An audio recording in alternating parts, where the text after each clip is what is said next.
जी जनाब, lesson number 4, perception and individual behaviour. Perception क्या है जी? परसेप्शन किसी भी चीज को जानने परखने का एक प्रोसेस है। Perception is a word which means a process of knowing, यानी किसी भी चीज को जानने या परखने का एक मरहला है। How do you know a reality, how you see things and interrupt them, it may be related to reality और मे नॉट। यानी कि जमीन पर जो जमीनी हकाइक हैं उनसे आप अपने आप को कितना जोड़ के रखे हुए हैं, और आपके फैसला करने का जो दारो मदार है किसी भी चीज पर वो क्या है, और आप किसी भी चीज को कितना ज्यादा जान रहे हैं, कितना ज्यादा समझ रहे हैं, यही परसेप्शन कहलाता है। अब आते हैं जी द कंसेप्ट ऑफ पर्सनैलिटी। कितने जी? 3 कंसेप्ट हैं। पहला पढ़ते हैं intended meanings, the meaning which I want to convey to the audience. Intended का मतलब क्या है जी? कन्वे को आप अपना मतलब, और कन्वे कह रहा हूं जी, ऑडियंस को आप अपना मतलब कन्वे किस तरह कर रहे हैं। देखिए मसला क्या है जी, communication has many forms, everyone वो communicates through a picture, verbal design और with the landscape has its 3 meanings. मकसद ये है कि पर्सनैलिटी के जो कंसेप्ट हैं, पर्सनैलिटी का सबसे ज्यादा दारोमदार जो है वो कम्युनिकेशन पे होता है। तो जो इंटेंडेड मीनिंग है ये इस कम्युनिकेशन का एक हिस्सा है। सेकंड मीनिंग क्या है जी? Dictionary meaning, communication material words I have used.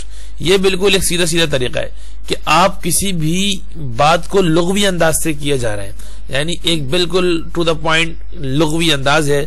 आप किसी को इतना ज्यादा मुतासिर नहीं करना चाह रहे, या आप किसी से इतना ज्यादा जो है आप तवज्जो हासिल नहीं करना चाह रहे। एक कम्युनिकेशन मटेरियल है। अच्छा जी, एक perceived meaning, the meaning that you are getting, your meaning will based on meaning that you are getting from the other person's speech। यानी इस परसीव मीनिंग का मकसद क्या है कि आप अपना मतलब इस तरह वाजे करना चाह रहे हैं, इस बेस के तहत वाजे करना चाह रहे हैं कि दूसरा आपकी बात को 100% समझ सके, बल्कि अदर पर्सन स्पीच आप उसकी बात अपनी बात उसके मिजाज के मुताबिक कर रहे हैं। मतलब कि मुख्तलिफ लोगों में मुख्तलिफ मिजाजों की बातें की जाती हैं। अगर कोई केमिस्ट्री पढ़ने का शौकीन है, अगर आप उसके साथ बैठ गए और आप अपनी फील्ड की बातें किए जा रहे हैं, तो उसके लिए इतना अट्रैक्टिव नहीं होगा, बल्कि आप दूसरे लोगों के दरमियान बैठ के दूसरे लोगों के मिजाज की बातें करें। ये भी एक पर्सनैलिटी का उनसुर है कि कोई आपके साथ बैठ के बोर ना हो।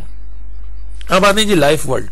लाइफ वर्ल्ड क्या है? In sociology there is the concept life world. Life world का एक सोशियोलॉजी में कंसेप्ट था जो हमने पहले पढ़ चुके हैं या आप पढ़ेंगे आगे आगे मैस कम्युनिकेशन में।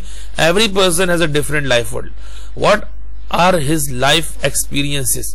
Due to different experiences a person views different things in different ways. Life world क्या है जी? हर इंसान की अपनी एक जाती दुनिया होती है, और उस दुनिया में उसके मुख्तलिफ तजर्बात होते हैं, मुख्तलिफ ख्यालात होते हैं। यानी कि एक इंसान की जो दुनिया और जिंदगी गुजारने का तरीका, यानी एक इंसान की जिंदगी गुजारने का तरीका और उसके तजर्बात उसकी दुनिया को तश्कील देते हैं, और उसकी एक बंदे की दुनिया बहुत से लोगों से मैच भी खाती है और कदरें मुख्तलिफ भी होती है। देखिए जी, MA student, the psychology professor brought a video painting and placed it on the wall, then he asked the student to write a story on it. देखिए भाई, इसमें क्या बात की जा रही है, एक मिसाल दी जा रही है कि अगर कोई प्रोफेसर है, कोई स्टोरी, अगर कोई पेंटिंग जो है, कोई भी किसी भी किस्म की पेंटिंग किसी दीवार पे प्लेस कर दें, लगा दें, और मुख्तलिफ सब्जेक्ट्स के स्टूडेंट्स को बोलें कि भाई इस पेंटिंग के मुतालिक आप अपनी स्टोरी टाइप करें या स्टोरी लिखें, तो मुख्तलिफ सब्जेक्ट्स के बच्चे उस पेंटिंग को मुख्तलिफ नजरियात से देखेंगे। जिसकी जो फील्ड होगी उसमें ज्यादा से ज्यादा उस स्टोरी में वो मटेरियल उस पिक्चर से रिलेटेड शामिल करना चाहेगा। अच्छा जी, इन्होंने कहा कि आप जरा इस गौर से तस्वीर को देखें। एक तरफ पॉइंट ए है और एक तरफ पॉइंट बी है, एक तरफ पॉइंट सी है और एक तरफ पॉइंट डी है। अब इधर देखिएगा, in this illusion you look on the left the length of lines A B C D, you will notice that line A B will look longer than line C D. ये जो line A B है ये वाली, ये बजाहिर जो है line C D से क्या लग रही है जी? बड़ी लग रही है। C D although they are same in length. حالانکہ یہ جو لائن سی اور لائن جو ڈی ہے یہ دونوں یہ لائن اس لائن کے برابر ہی ہے. اصل میں دونوں لائنوں کا زاویہ کچھ اس طرح سے بنایا گیا ہے کہ ہمیں اے بی دیکھنے میں بڑی لگ رہی ہے اور سی ڈی ہمیں دیکھنے میں چھوٹی لگ رہی ہے. حالانکہ یہ دونوں لائنیں برابر ہیں. صرف پیش کرنے کا طریقہ ایسا ہوتا ہے کہ ہر انسان اس کو اپنی نظر اور اپنے نظریات سے دیکھا ہے. بالکل اسی برابر میں آپ یہ لائن دیکھیے گا. ایک لائن یہ ہے اے ریڈ لائن اور ایک لائن یہ ہے. نیچے والی ریڈ لائن قدرے اوپر والی ریڈ لائن سے بڑی نظر آ رہی ہے. کیوں؟ کیونکہ بڑی لائن جو اوپر جو چھوٹی لائن ہے اس کو اس طرح سے سیٹ کیا گیا ہے کہ دیکھنے میں چھوٹی نظر آ رہی ہے. حالانکہ یہ سائز میں برابر ہے. اس کے بعد چلتے ہیں جی base in perception, development of perception. Following are main factors that influence the process of perception development. یعنی پرسپشن جو ہے وہ ڈیولپ کس طرح ہوتا ہے. جی یہ 6 ٹائپس ہیں. ان 6 ٹائپس کے پیش نظر پرسپشن ڈیولپ ہوتا ہے. اب ان 6 ٹائپس کو دیکھتے ہیں. Study types image. We have certain image about different things. About caste, we ask about someone's caste because we have certain image about the caste. Sheikh, Rajput, Kashmiri. These images are stereotypes, stereotype images, so that we have some knowledge or some information about that person. یعنی کہ stereotypes image کا مطلب کیا ہوا کہ ہم نے ہر انسان کا ایک خاکہ, ہر انسان کا ایک کلچر اپنے دماغ میں بٹھایا ہوا ہوتا ہے. ہمیں جب پتہ چلتا ہے کہ فلانا شخص تو پنجابی ہے, تو اگر میں اردو سپیک ہوں, میں کراچی کا رہنے والا ہوں, تو پنجاب کے آدمی کے بارے میں سن کے مجھے فوراً یہ بات کا احساس ہوگا کہ یہ جو ہے وہ سخت جان آدمی ہوگا, دیہاتی ہوگا, اس کی زبان میں اردو کی تھوڑی نقنت ہوگی, اور اس کا تعلق جو ہے وہ لاہور اور اسلام آباد پنڈی ٹائپ کے علاقے گھوم چکا ہوگا. کیوں؟ کیونکہ پنجاب کا نام سن کے ہمارے ذہن میں یہی آتا ہے, ان کا کھانا ایسا ہوگا, ان کا لباس ایسا ہوگا. لیکن اس کے برخلاف جو ہے ہم جیسے ہم پتہ چلے کہ فلانا شخص پٹھان ہے, اس کی ذات پٹھان ہے, تو پہاڑوں پہ رہنے کا عادی ہوگا اور اس کا اسکن جو ہے قدر فیئر ہوگی.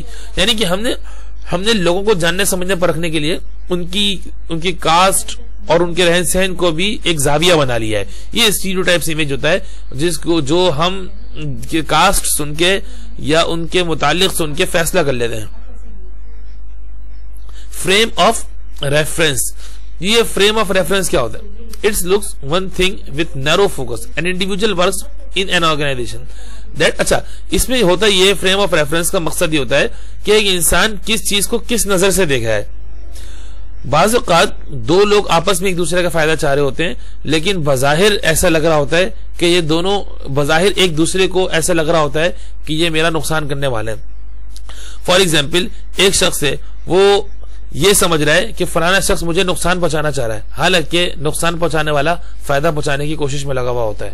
ٹھیک ہے جی, یعنی یہ وہی بات جو دکھتا ہے وہ ہوتا نہیں, جو ہوتا ہے وہ دکھتا نہیں. یہاں پہ بتایا جا رہا ہے کہ ایک آرگنائزیشن ہے, اس آرگنائزیشن میں ایک امپلائی کام کر رہا ہے اور اس امپلائی سے زیادہ کام لیا جا رہا ہے. آرگنائزیشن امپلائی سے کام زیادہ یہ سوچ کے لے رہی ہے کہ مستقبل میں یہ ایفیشینٹ ہوگا, مور فیملیئر ہوگا, ہم اس کو آگے آگے آرگنائزیشن میں کوئی عہدہ دے دیں گے.